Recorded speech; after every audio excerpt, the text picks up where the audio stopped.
So I'm going to start.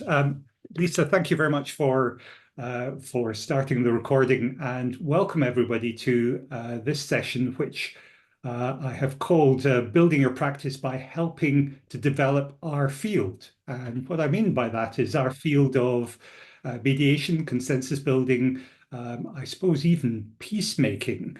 And I'm really excited to hear from you. I've got some thoughts which I hope will be stimulating of discussion. I have, because I think sometimes people like a structure, put a few slides together, and I really do mean a few because I don't want it to be death by PowerPoint.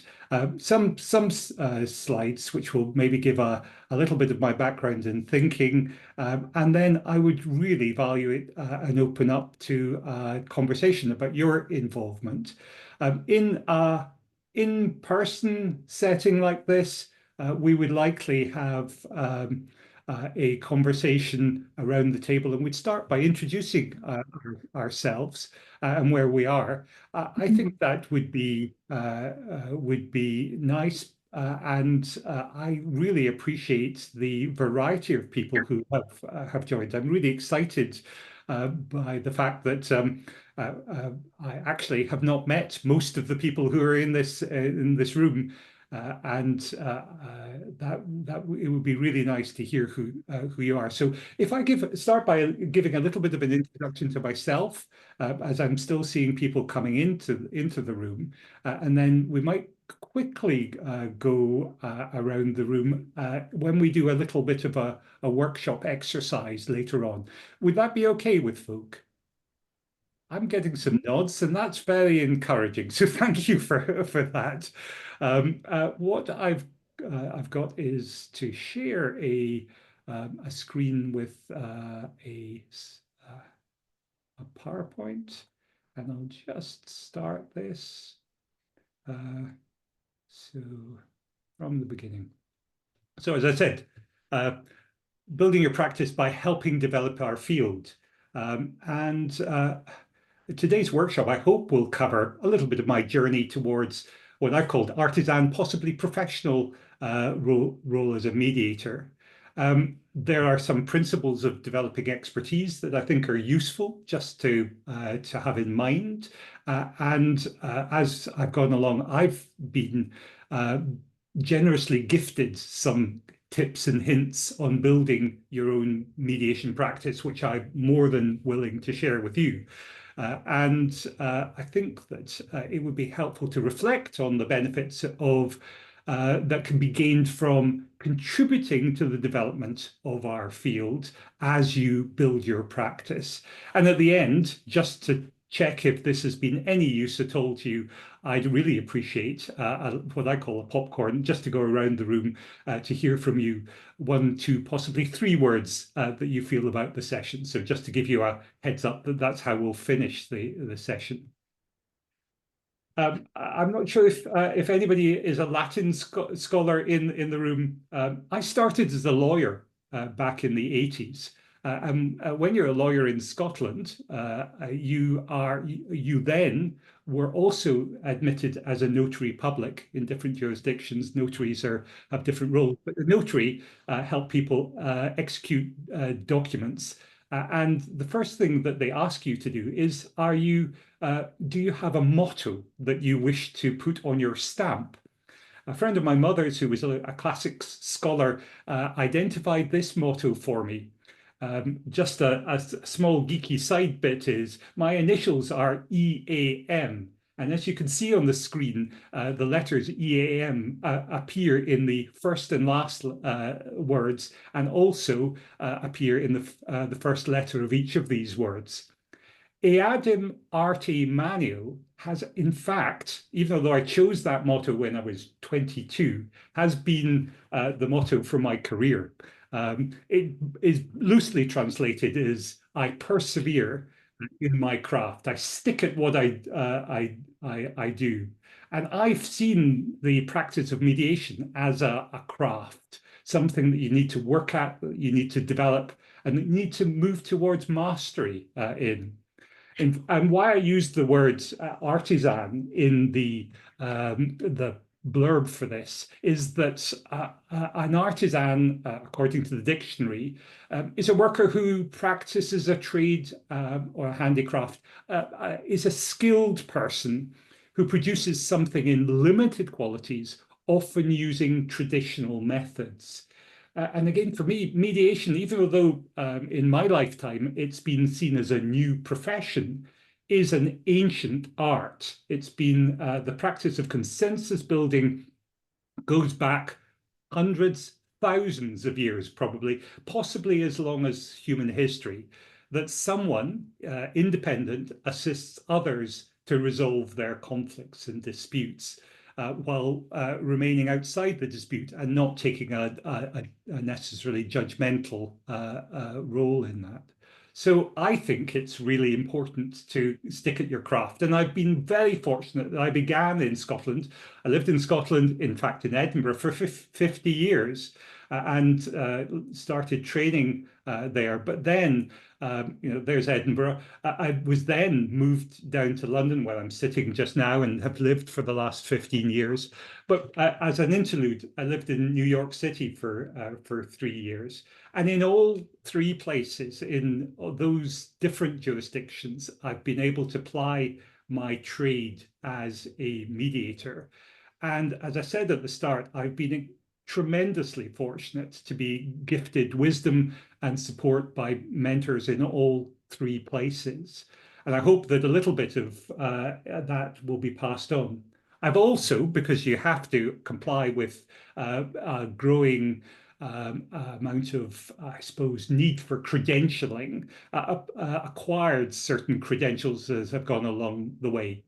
I first trained as a commercial mediator back in '95, closely followed by an accreditation and training in Scotland as a family mediator. I then volunteered as a community and neighbour mediator in '99 and did an SPQ, in fact, a qualification in Scotland, which involved an on-the-job contribution. Oh, hello.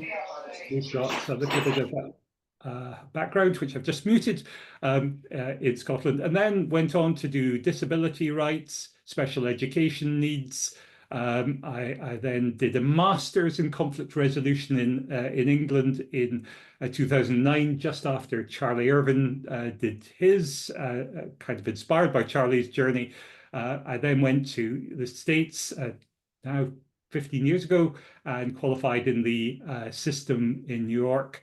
And then I've been involved in the accreditation of family mediation in England and Wales.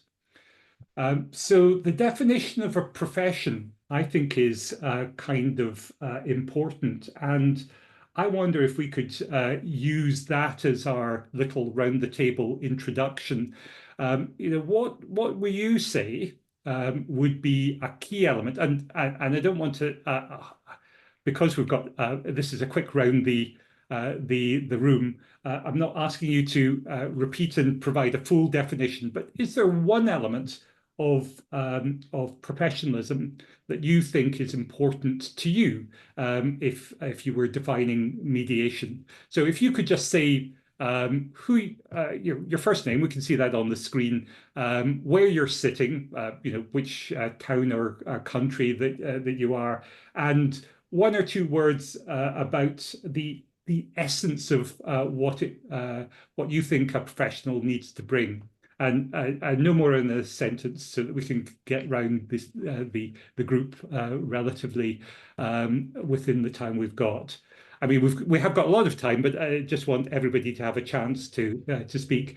I'm going to I'll call out as I see you on my screen. So, Lisa, you're top left. What about you, Lisa?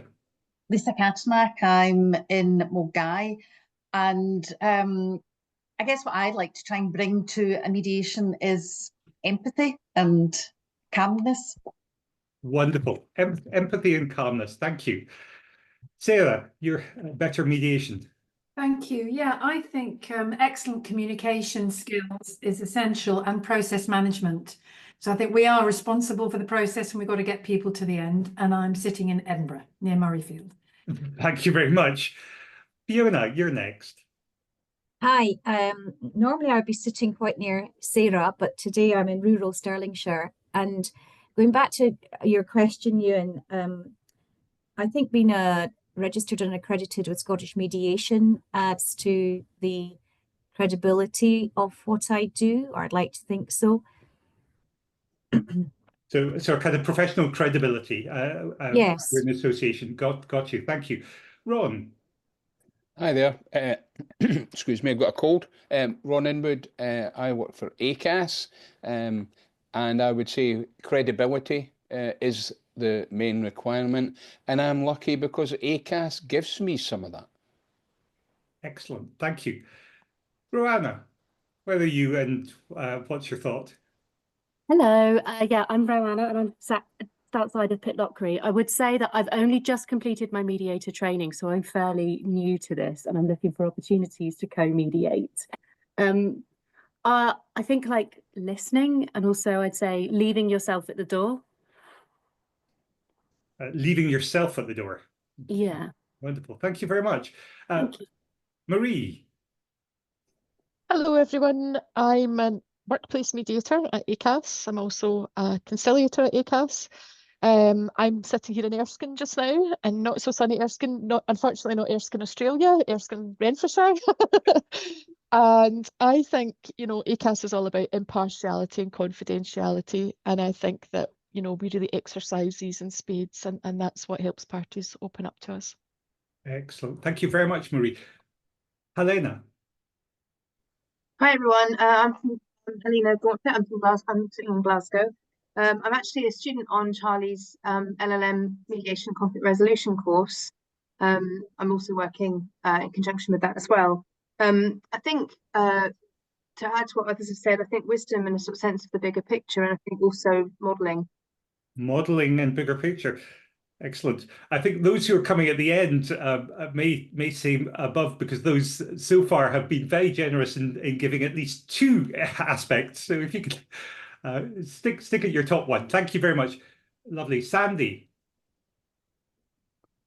Hi, I'm currently in Montreal, Canada. And I think two words that came to my mind was fluidity and bringing yourself. Fluidity and bringing this yourself, so akin to leaving yourself at the door. But yeah, no, I heard that. I was like, okay, that all works. Yeah, interesting. I think there might be more to discuss about that. Well, welcome from Canada. Thank you, Vitaly. Where are you, and what's your thought? I'm based in Dundee. I'm originally from Ukraine. There's just two thoughts coming to my mind. One is like connected to our humanity, or being connected to our human part is important in our profession. And the second thing is I really like the crafting our practice, but also studying the way people do it. So I think it's for me important. Brilliant. Thank you, Vitaly. Alan, hi.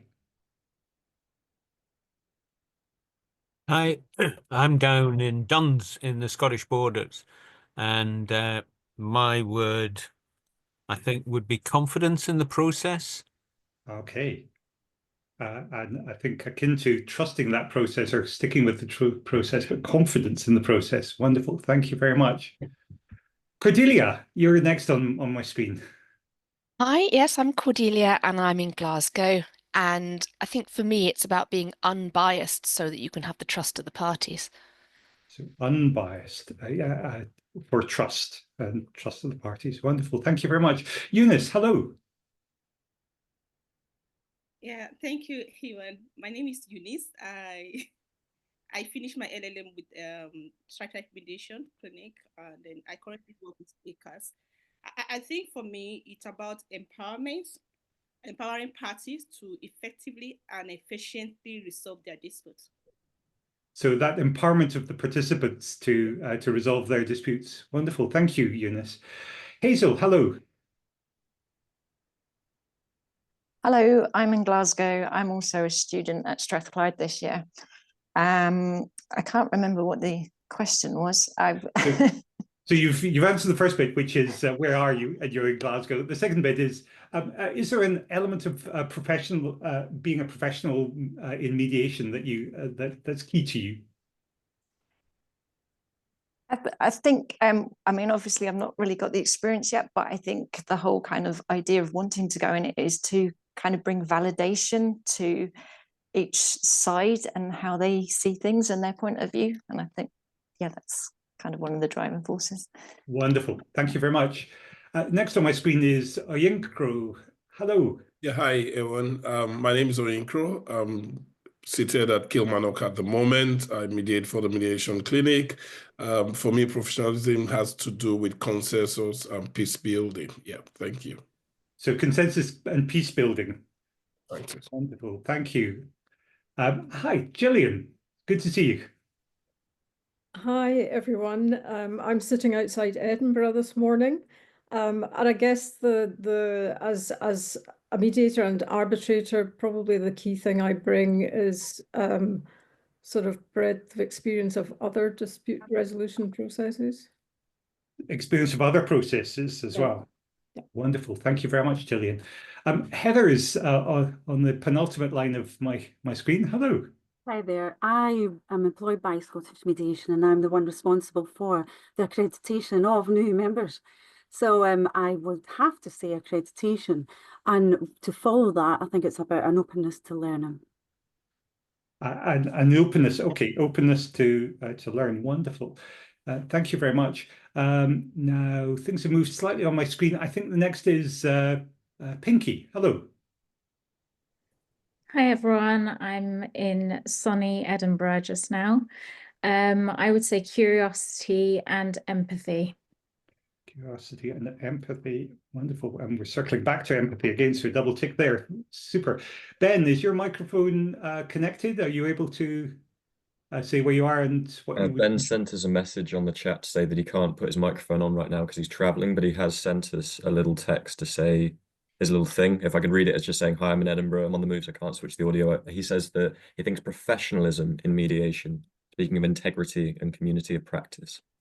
Brilliant. Leon, you're the star. I didn't know, see that. Thank you so much. And would you like to go next as well? Yeah, that seems to make sense. Although everyone has now said all the things that I would have said, but I'm in sunny Govan currently, although it was chucking it down Govan about half an hour ago, so we'll see what it's like by the time this call finishes. I'd say just if I can add something is maybe like the human connection, perhaps, which I try and build by demonstrating that I care about the people. It's a play on what everyone else has already said, really. Superb, and it's great to build on what other people have said, so thank you for that. And I hope that the weather does change in Govan for you. And then next is Amandine. Hi everyone, I'm Amandine. I'm a student here at St. Andrews, and I'd say if I had anything to add, it would be as a new mediator, it would be the willingness to hold space and create space for dialogue. Hold space and create space for dialogue. Wonderful, thank you very much. And Matt Lowes, hello.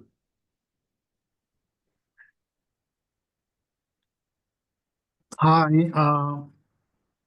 I'm Matlose and I'm in South Africa.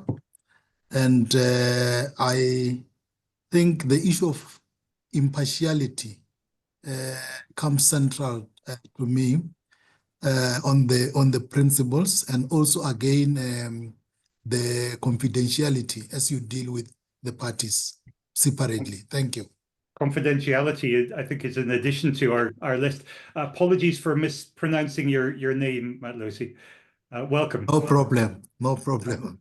Thank you very much. And then I think lastly, I think Lynn. Hello, Lynn. Hi, I'm sorry. I'm in a noisy place. I'm on the station in Newcastle, changing trains. So one thing that perhaps hasn't come up, but did come up earlier. So for me, it's really important to be helping the parties to reframe some of their perceptions and assumptions. And I always take real time in coaching the parties around those things and clean language and so on. Thank you. Wonderful. Well, thank you so much, and I am really excited that we've got people spread across Scotland, and actually across the world. And it is really rather amazing that we can all connect in this way. And I think what we've demonstrated is there is a really complex interweaving of elements of professionalism, and which is why it's hard for people like the Scottish Mediation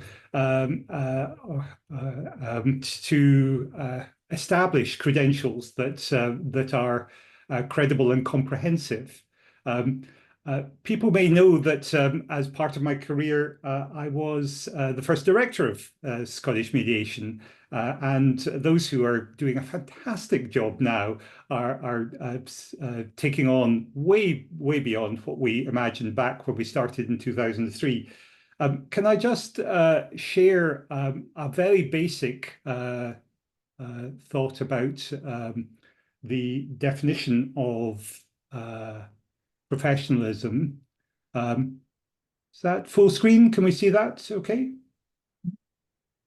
Yep, I'm getting a nod. So the definition of a professional and possibly the elements of profession is that you consider yourself to be a member of a profession.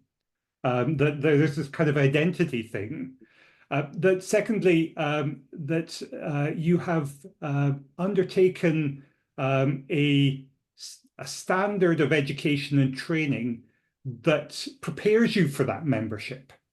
I think that's where I think we're kind of at early stages in the development of our field, because there isn't essentially a standard of education. I saw earlier we were having a conversation about I think Lisa is a chartered surveyor, and the standards of education for the building industry, architects, surveyors, and all the rest has long since been established, but we haven't yet got a formal established route to a professional qualification. However, there are advantages to that. I'm not saying that's a bad thing. I'm just saying that is a thing.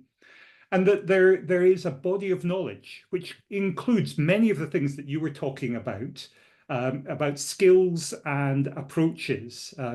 People talked about empathy, about holding space, about empowerment, about modeling. I think those kind of skills are things that need to be honed and worked on. And that also there's a code of conduct. So what do we actually mean by impartiality or being unbiased? And where are the boundaries around being separate, for instance?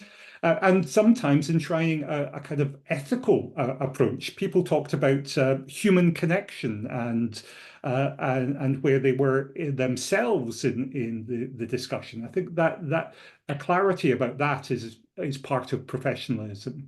And then that those standards would be agreed generally across the field. And as the field is early in developing, those conversations, I think, are still evolving. And I think those are important conversations to be had. And then finally, many professions, many of the traditional professions, have an aspect of providing the public good or contributing to the common cause. And I heard some of those things coming out in people's discussions as well, that it's important to be a peacemaker as much as a mediator for some folk. The assessment, this is a piece of work I did for a conference for Scottish Mediation a while back. I looked at or surveyed the different means of assessing competence that I have gone through in the 3 different jurisdictions that I've worked in, from the standard foundation in some jurisdictions, the 40-hour training course, which apocryphally started with a course back in the 70s, which was booked for 6 days at a hotel, but the Saturday was double booked for a wedding, so they had to cram the whole course into 40 hours over 5 days. Whether that story is true or not, I don't know, but it does feel as if the 40 hours that's often taught, particularly in North America, is somewhat artificial. Is that enough or not at all? When I first started talking to European colleagues about sufficiency of training, colleagues, I think, in Germany and France looked somewhat askance at 40 hours when they expected an absolute minimum of 3 years academic study before anybody could even start seeing clients in a mediation.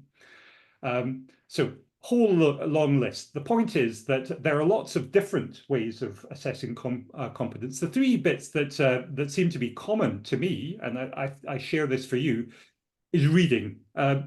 Sharing the body of knowledge that has been developed, and reading in a purposeful and reflective way, which is what academic study is great at, because you have to write an essay about what you've read, and you have to engage with the idea and think about it. So it's not just reading for the purposes of being informed, and that you have to do some element of CBD. The letters, if you're not familiar, are continuing professional development, some ongoing training, which would focus on both your knowledge and your skills. And that lastly, and I think this is really important, that it involves some sort of structured reflection with another person. The counseling or therapy world calls it supervision. It's something that, it's not managerial supervision, but it's something that requires you to think carefully about your casework and your behavior in that casework, so that you can build on those reflections. I'm not sure where you stand on Steve Jobs, but I think he said it well when he said the only way to do great work is to love what you do. And sometimes people who do these sorts of talks, like I'm doing just now, or facilitate workshops, like I'm trying to do, call themselves mediation anoraks. They're a bit geeky about mediation, and I think that's another way of saying I absolutely love what I'm doing. It's really important. But I think that that does motivate you to do some really important things to develop your expertise. And of course, you need to do that in a deliberate and practiced way with clear goals. Back in 2002, and just stop sharing for a second, just so I can see you and talk about this. Back in 2002, I was thinking about transitioning from the law into mediation, and I came across this book. It's called Mediation Career Guide by Woody Mostyn, Forrest S. Mostyn. I'll post details later on. And Woody, who I'm delighted to say I met when I was at the at Scottish Mediation, and he's become a mentor and a friend, has been in his book, which he wrote back in about 2000, or I think 1999, has been a guide to my involvement in mediation through mindful and strategic engagement. So some sort of action plan for development is fundamental. And it may be that I'm preaching to the choir here, that you all have wonderfully thought through approaches to your mediation career. But if you haven't, then write it down, and then write it down again. My story there is that I did do an action plan back in 2002. And it was a 3-year plan that I would move into mediation full time from my legal practice, and that I would do a whole lot of things, including engaging in the development of our field. And I then did not do what you should do with these plans and put it on my wall and check it every week and every month and make sure that I had measurable outcomes. I did, however, find it at the bottom of my filing basket as I was clearing my office 2 years and 9 months later in order to move into full-time mediation, and in particular to work full-time for Scottish Mediation. So my slightly shambolic story is that writing it down makes a difference. I am absolutely convinced that because I had that action plan, it sat in my brain and I acted on it, and it guided those 3 years. And actually, for what it's worth, every 3 years since then, I've been doing something similar, and it has been extremely valuable to me, and I pass that on as a tip for others. So deliberate goal setting is the first bit. The second bit is to be absolutely open to feedback, and feedback in any setting. Sometimes it can be hard to hear real truths, but it's important to surround you with people who will not only build you up, but also tell you the truth. And I think that's absolutely important. In fact, one of the great ideas that Woody has for development of careers is that you set up your own, what he calls a board of directors. They're kind of an advisory board, people who both are close to you and supportive, but also might be further away and you admire, and particularly with the ability to connect across the world and bring people together on Zoom. It's such a useful thing to have a small advisory group that you might just convene once a year even to check that plan, to give you a different perspective on the way that you're going to go forward in your development of your career. And then at the core of any development needs to be an analysis of what you need to learn. And while most professions are now moving to what I would call an output-based professional development standard rather than an input-based. The difference is that input is you have to do so many hours to get your CPD. You can do it in many different ways, but essentially, if you turn up and warm the seat for a certain amount of hours, that's okay. Of course, it's fine, but it's only as far as good as the quality of the sessions you attend and your attention during those sessions. And an output-based learning approach is much more purposeful. It's much clearer about what you need in order to develop your skills. Those who have chosen, for instance, to move to masters will be very clear that they want to get a deeper understanding of the underlying theoretical principles of this field, and will be probably immersed in that. But it might be that you've also got needs to look at specific areas of skill or development for use in an area, and it's good to plan for that. Of course, being a continuous learner is part of this, and learning from others is absolutely key. And the resources that we have on the internet are just amazing. I'm going to pause soon for comment, but all of this is put up for you to grind on. But I want to stimulate thinking, and I'd really be keen to hear from you, because I'm sure that we've got great wisdom in the room. And that really comes from the idea that alone we can do a little, but together we can do a lot. And that's why I think it is really important to participate and get involved, not just in volunteering from brilliant things like the clinic, and I'm a huge proponent of the work that the clinic's done, but also in the hard work of equally hard work of I suppose developing the infrastructure that will support quality in our fields. So there are plenty of spaces in the different emerging associations and support groups for mediators that could do well from your perspective, because you will bring things to that. And as you contribute, undoubtedly, you will learn more. And what I will also say is, when you do learn something, share it with something else. One of my favorite sayings is, teach once, learn twice. I've found anyway, that's been a great consolidator for how I have developed my skills and moved through the phases of apprentice into novice into mastery and then back to apprentice again.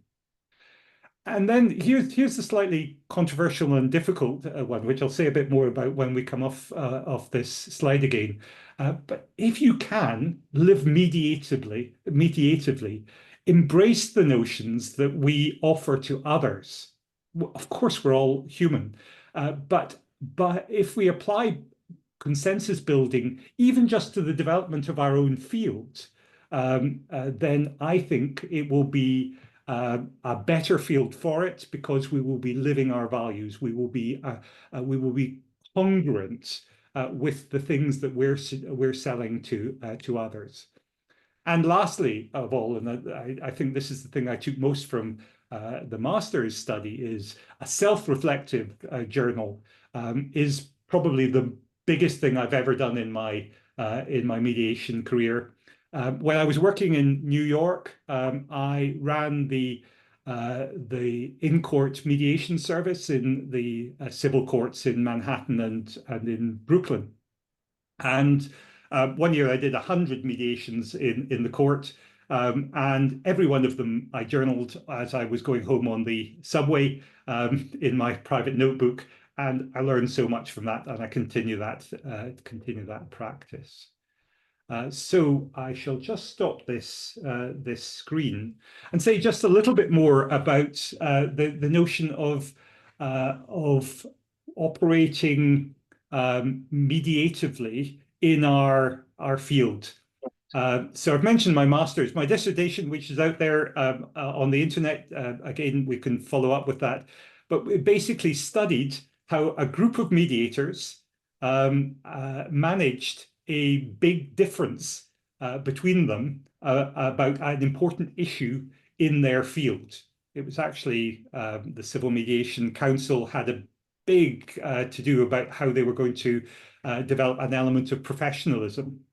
And my conclusion was that mediators are just human, and they bring all the kind of elements of personal interest and competitive bargaining and all that challenging stuff into the arguments that they have with each other.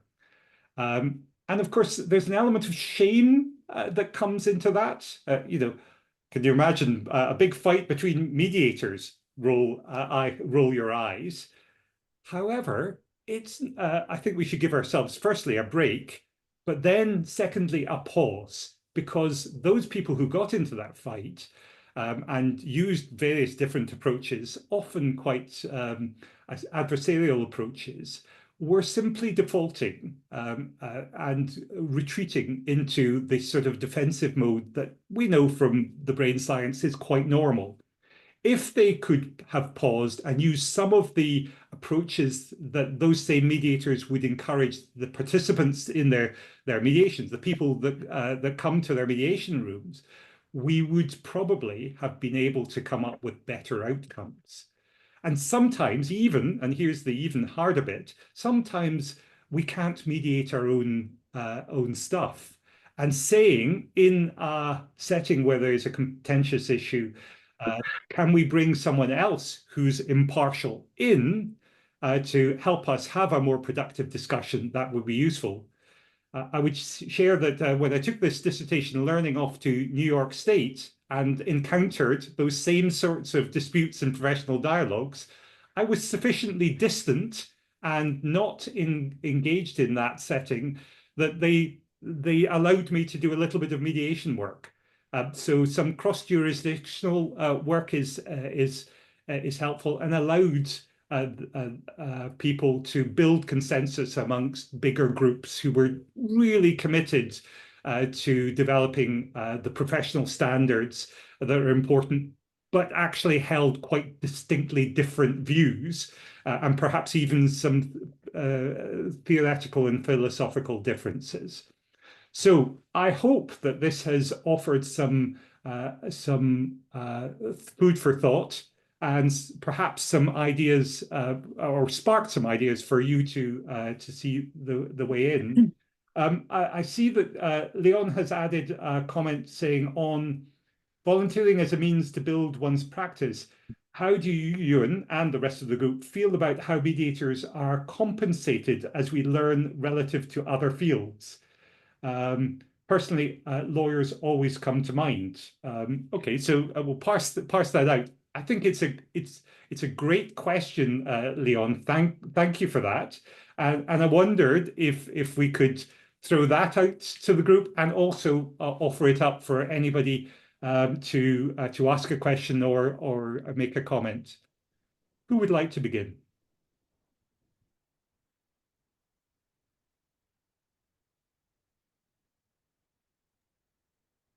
I can make a comment about the compensation, if that's helpful. Wonderful. Thank you, Sarah. So I practice in England, Wales and Scotland, and I work for the largest provider in England and Wales of family mediation. And for anyone who was watching earlier, Michael Jacobs, I've worked frequently with him, and co-mediating with him is a very exciting thing. So I think it can be recommended. But compensation is a really big deal because I think that it's very hard sometimes. You talked about professionalism and valuing your own professionalism. It's very hard sometimes when you are doing legal aid work to feel professional because the money concerned is very, very poor. And also you don't get any compensation for council appointments. And I've noticed since the introduction of Ministry of Justice voucher for parents in England and Wales who are seeking mediation, because it's free and they have £500 worth that they can spend, I fully support that in terms of access to mediation, but it does mean the no-show rate and the no turn-up rate and the commitment rate is different. And I think that's quite hard because it doesn't feel terribly professional. It feels like something people feel they're entitled to. And we want our clients to be as engaged in the process as they can and to respect us as professionals. So I think there are some challenges there. I love the fact that it allows people who don't qualify for legal aid to get some help with the cost of mediation. But I don't love the fact that sometimes it isn't valued because it's free. Wonderful. Thank you, Sarah. Alan. Just picking up on Sarah's comment there, I think Leon's question is very, very relevant. You, Ewan, will have been able to look back over the years in the same way that I think I have. And you know, the fact that in Scotland, most mediators do their work at less than the national minimum wage, you know, particularly, I mean, Sarah's talking about work that she's able to do, but for early career mediators, a lot of it is unpaid. A lot of it is voluntary. It's great that Charlie and the people working in the clinics have managed to be able to get some payment for mediators, but it does mean that the access to the profession is limited. You know, you can't say to somebody in university, yeah, this is giving you a direct access to a profession, or certainly not a professional fee and a professional salary in the way that, you know, lawyers are stuffed through universities, and yes, you go and get your traineeship and you'll be paid properly. But that doesn't apply to mediators. Not yet. It has to change. It has to change. Otherwise, you've just got a lot of people who have the ability to do this work for less reward than they should, as a societal need, be paid. Yep. I think the great contributions. Thank you. For what it's worth, I would add that early on in the development of mediation across these islands, people were often emphasizing that mediation's a cheaper option. And when you talk about cheapness, that I think leads people to think, well, I'll pay little or nothing to it. So I think we do need to value the activity very clearly.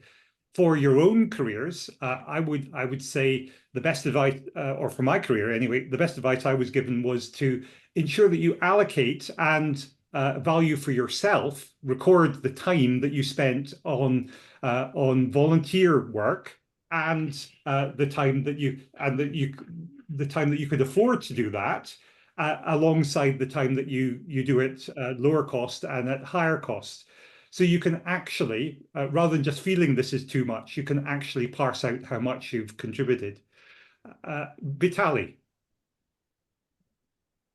Yeah, thank you.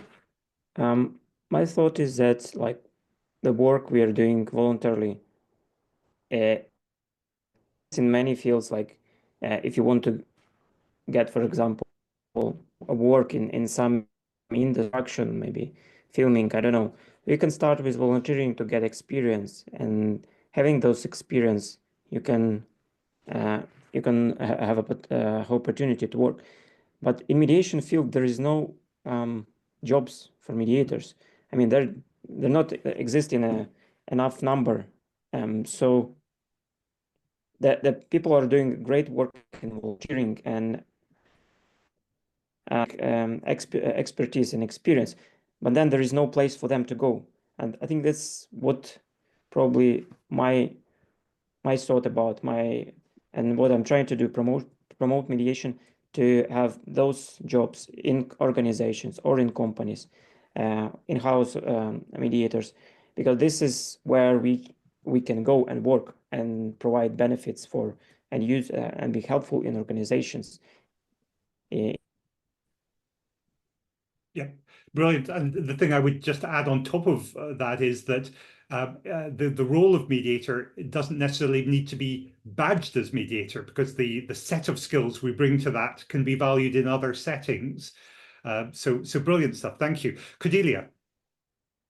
Yeah, just I guess something that comes up often, and it's often when young people are developing and learning, is that when a role is unpaid, it means that there's lots of people who aren't able to take it on because they simply cannot afford to, and that then becomes a diversity and inclusion issue. And it narrows the entrance to the profession, it narrows the views and the experiences that come into the profession. And I think that's extremely unhelpful and longer term unhealthy. I would share that view, Cordelia. In fact, it makes me think when Sarah was talking about working in England and Wales, I run a mediation service down here as well. And I am slightly appalled to know that some people are actually paying to get the volunteer experience that they need in order to get the accreditation. So that's an even higher barrier, completely exclusive, and you have to have money to be able to do that. So yeah, I think there's a structural challenge to that. Sandy, hi. I guess it's just to echo a little bit what everyone said, because they said it already. But I done the masters in 2016 with Charlie, and I would say the majority of my colleagues are not working in mediation, and the intention was to. And that's like, I think that's a big telling sign of what's happening, and that there's not many openings necessarily in the industry. And yes, like there would need to be a lot of volunteering before they got to a job. So obviously we just can't create the jobs, but then where do we find the jobs? And recently I've just finished like a longer maternity leave, and I left my job in restorative justice in Montreal. I was doing mediation in the restorative justice field, and since then I haven't been able to find a job in mediation because there's just not that many that come up. And I think that's kind of more maybe a global thing, not just a thing in the UK. Yeah, I think that's right. For what it's worth, over the last 40 years, more are coming up. There were none back in the 80s, but I'm sure it's not a great help because there aren't enough, definitely. Thank you, Sandy. Lisa. Yeah, again, sort of echoing what others had said. I mean, I did my training through the RICS a good number of years ago, and simply because I act as an adjudicator as well, the work that I was getting through that kept me busy, that I wasn't finding the time to sort of break into mediation. And it's only sort of as I got further through my career that I was able to carve out time, because I still had work and doing other fee earning income, that I could then carve out time, do the free work initially sort of with the clinic, to be able to develop the mediation career. But it's still a very difficult one to try and get further down the line, because there just aren't the same opportunities, certainly in Scotland, I would say. Yeah, I think across the world, I think the key thing for most people who are trying to earn a living from mediation is that it is a part of a portfolio of things that you do, and that you are intentional about when you may not have mediation in your role, that's still a skill set that you bring to your work. That you are working mediatively in that way I was talking about. Sarah. I really want to strike a positive note here. Brilliant. I think it's very much a huge opportunity for us. I'm working with a number of mediators where they are living on what they are earning. It isn't just a hobby, and it isn't, you know, just for people who are, well, actually, I'm looking at who on the screen is over 40. I don't know. I'm definitely over 40, but I do want to be positive here because it's very, very important. The thing that worries me deeply is the number of young men I see in mediation. Probably over 50% are under 30 and male, and there are not enough young men in mediation reflecting what, you know, on screen, people that I'm seeing. So in terms of people working, making it their career, I believe entirely what you're saying, Ewan, you need to make it part of a portfolio. I'm currently mentoring 2 people who are trying to get their FMC portfolio in. One's a clinical psychologist in the court service, specialising in head injury. The other is working children's services in a social work department in London. Now, like training as an accountant or like training in other professional services, they're having to work in the day job and do the evening stuff. Yes, that's a challenge. But they have those core skills to bring, which I think gives them real credibility. I've loved mentoring them because I'm learning about what they do, which also reflects you and what you were saying about sharing experiences. But I would hate to put anyone off who's thinking of making this career, because I really believe it's possible. And my background is not in law or social work. I worked in marketing and PR for 25 years and tourism and stuff, and that stood me in very good stead. So you meet amazing people, don't give up on it. And get some co-mediation where you can, because you're going to learn a lot, but also they'll learn from you. Brilliant. Thank you so much. I'm delighted that you struck that positive note and wove in a number of things we talked about. It made me think of I suppose, a mid-career person as of into her late 30s that I met in New York City, who had first encountered mediation when she was involved in her school's peer mediation in her primary school. She then went on to her high school, where she volunteered as a mediator. She studied conflict resolution at university, and then she had been working from her first job through the justice system in New York all the way through to that mid-career, and was changing the system because of that lifelong involvement. It made me so happy to meet her full career, and I would wish more people had that opportunity. Gillian, thank you. Sorry, I couldn't get the microphone off. I was just going to make a small observation from my time in France, where I've spent most of my working life, and that is in relation to some jobs that I have seen in mediation within big corporations. So, for example, EDF have a mediator. Now, you might say that person is not strictly independent and impartial, but it does seem to be a thing in a number of big corporates, and maybe there's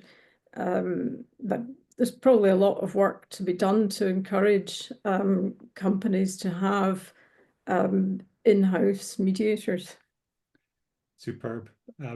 I think that's right. I've seen a kind of ebb and flow of interest through HR departments and other departments about taking on in-house mediators, or what they call in the States ombuds, people who are generally the place you would go. And I see Ron, who provides a kind of statewide ombuds for the workplace.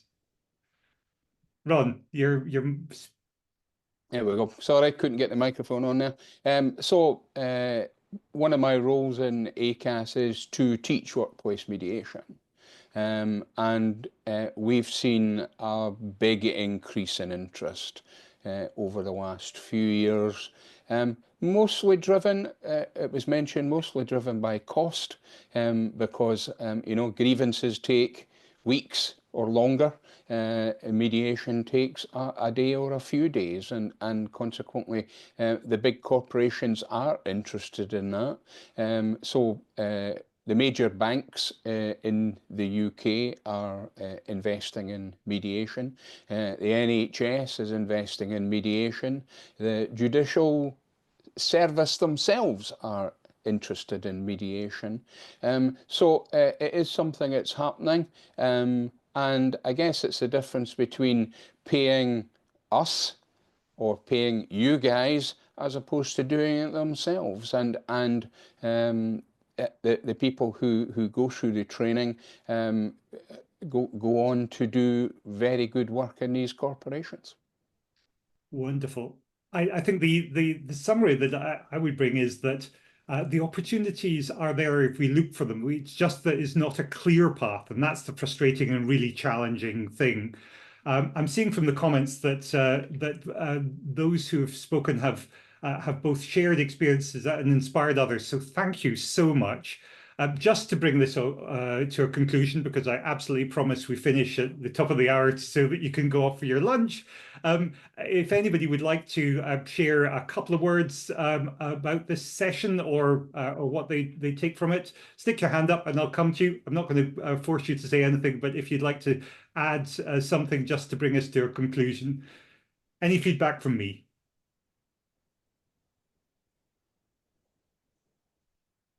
Lisa. I'm going to say helpful and inspiring. Thank you. Well, I think that's collective praise. So thank you very much for that. Anyone else? Owen here. Ewan, I particularly enjoyed how you took us through your journey. I mean, from transiting as a lawyer to a mediator, through your experiences down in New York and back to London. Quite encouraging, and I'd like to keep in touch. Thank you. Well, delighted to do that. Thank you so much. Leon, hi. Yeah, I'd just like to both thank you, Ewan, and thank everyone that responded in that conversation. They're very encouraging and very, yeah, there's no need to be so pessimistic, I suppose. And also, if I may just add, I'm not on the call, you can't see it, but as an aspiring moustache owner, God, you're an inspiration, man. That's incredible. Thank you very much. I call it my ironic facial hair. It's a piece of fun. But thank you for the praise. I appreciate that. Thank you. Fiona. Yeah, I just wanted to come back to something you said at the beginning, Ewan, that I jotted down was mediation as a craft. So that's something I'm going to take away from today. Just very quickly on that last subject, because I haven't put it in the chat, I do wonder if internal mediation in some of these large corporates where employees are being trained as mediators, if they are solely mediators or they do it as we often do in large corporates in addition to the day job, and therefore what sort of credibility do they bring to the profession? Just a thought from my perspective, backed by everything you've said around CPD and self-reflection, Ewan, which you don't have if it's part of your job. So I suppose I mean, there's more to discuss, but there is, I think if people define themselves as part of our profession and apply the standards, then we're all part of this. Let's not draw up drawbridges. Let's expand the thinking, because we can do more together. And having people who define themselves as mediators in senior roles, but might not be mediating, are the kind of people who can bring change for us. It's really important. Wonderful. You have been so generous with your participation and activity. Thank you very much for all your thoughts and comments. It has been a pleasure and a joy to be with you today, and I hope you enjoy the rest of this excellent conference. Have a good lunch. Bye-bye, everyone. Thank you. Thank you very much. Bye. Thank you very much, Ewan. That was fantastic. Thank you. That was really good. Thank you. Thank you so Thank you much. very much. Thank you.